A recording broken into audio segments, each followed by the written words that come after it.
Oi pessoal, tudo bem? Bom, nesse vídeo nós vamos estudar um pouquinho de função composta. A ideia é mostrar alguns princípios para vocês terem uma ideia de como que funcionam essas questões aí envolvendo operações com funções. Então, vamos supor que nessa coluna A eu tenho aqui as minhas variáveis x. Aqui eu vou colocar a função g e aqui uma segunda função f.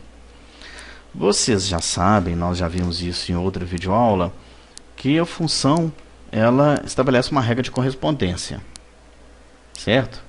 Então a ideia é que se eu colocar um número aqui, eu consiga nessa coluna produzir um resultado que vai ficar em função da coluna anterior. Então, por exemplo, se eu colocar isso aqui vezes 3, automaticamente o 2 se corresponde ao 6, não é mesmo? Se eu trocar 2 por 3, vai dar 9, por 7 vai dar 21, ou seja qual for o valor que x assumir, a função g vai fazer essa operação, pegar o valor de x e multiplicar por 3, tá? Bom, agora nós vamos definir uma segunda função f, que ela vai agir sobre o resultado que g produziu. Então, por exemplo, vamos dizer que f é igual àquilo que o g produziu mais 4. Então, deu 25, porque o g era 21. 21 mais 4 dá 25. Então, acontece, de uma forma indireta, a função f age sobre o x lá da coluna A.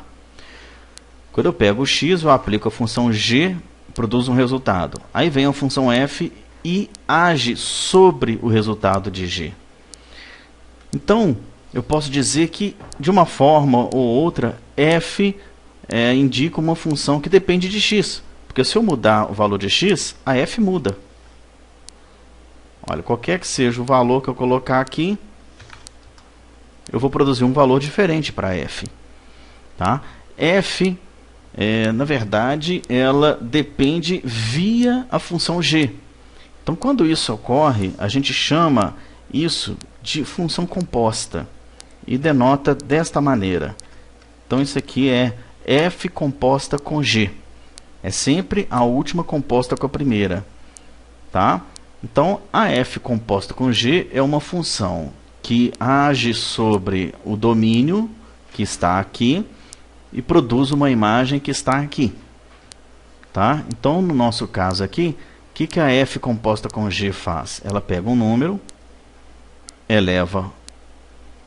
multiplica por 3 e depois soma 4 unidades. A f composta com g, então, ela é assim, é aplicar f no resultado produzido por g. Por definição, é isso aí que a função composta faz. Tá? O que é comum a gente fazer é pensar como que é o resultado de uma função composta, tendo conhecido as funções que são as funções, vamos dizer, primitivas, né? Aquelas que foram definidas inicialmente. Então, a função g é multiplicar por 3. Então, ela é 3x. A função f é somar 4. Não é isso? Então, é x mais 4. Então, a pergunta é, qual é a expressão de fog de x? Então, o que a gente faz é o seguinte, olha. Fog de x é o f de g de x. Certo? Então, a pergunta é, o que o f de g de x, então, faz? F de g de x é f de... Bom, no lugar de g de x, eu ponho 3x. Tá? Então, observa o que eu fiz aqui. Eu peguei o g de x... Isso está definido aqui, olha. Como g de x é 3x, eu fiz essa substituição. Tá? O que o f faz com qualquer coisa que esteja dentro dele? Então, se for x, vai dar x mais 4. Significa, se eu trocar aqui por w, aqui também é w. Se aqui for e, aqui é e. Ou seja, qualquer que seja o símbolo que eu colocar dentro do parênteses, esse símbolo tem que aparecer aqui. Então, se dentro do parênteses, no lugar de x, eu colocar 3x, aqui também vai ter que ficar 3x.